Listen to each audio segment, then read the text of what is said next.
अगर आप भी चाहते हैं कि आपन म्यूजिक के वीडियो सबसे पहले आप तक पहुंचे, तो लाल बटन को दबाकर चैनल को सब्सक्राइब जरूर कर ले और साथ में बेल आइकन को दबाना ना भूलें।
खोल दहली चोली के बजाऊं, बहेला फागुनी बेयार दोपहरिया में। खोल दहली चोली के बटाम भौजी होलिया में। खोल दहली चोली के बटाम भौजी होलिया में। खोल दहली चोली के बटाम।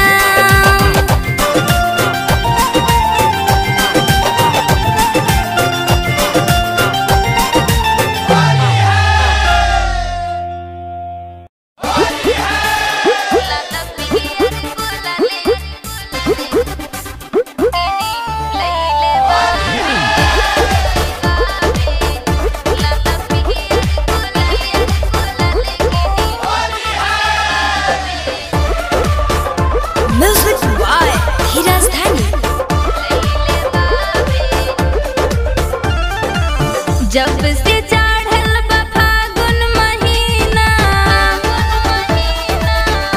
ए जी जब से चढ़ल बा फागुन महीना, देवर पीछे पड़ल बावे। डालेला रंग तंग करेला रोज लाल पियर गुलाबी। गुलाल किनी लैले बावे डालेला रंग तंग करेला रोज लाल पियर गुलाल किनी लैले बावे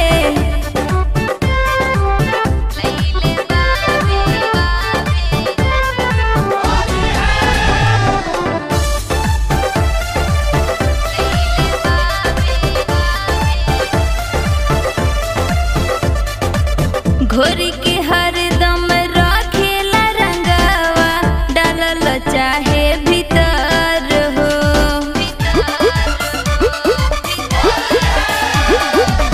तू ही बतावा मना कैसे के करी होली के बाटे लहर हो कोचिंग क्लास सब बंद कई दिहलस फेरा में हमरा रहत बावे डालेला रंग तंग करेला रोज लाल पियर गुलाल किनी लैले बावे डालेला रंग तंग करेला रोज लाल पियर गुलाल किनी लैले बावे लैले बावे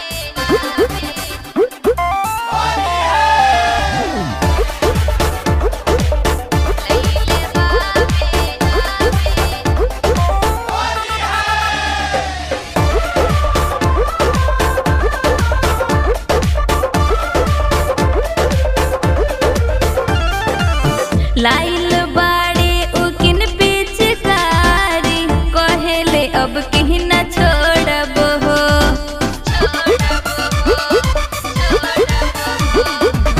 राइटर संदेश के रहेले संग में धीरज कैसे संभालब हो कहेली प्रीति पटेल हमरा से तनको देवर नाही डरत बावे डालेला रंग तंग करेला रोज लाल पियर गुलाल किनी लैले बावे डालेला रंग तंग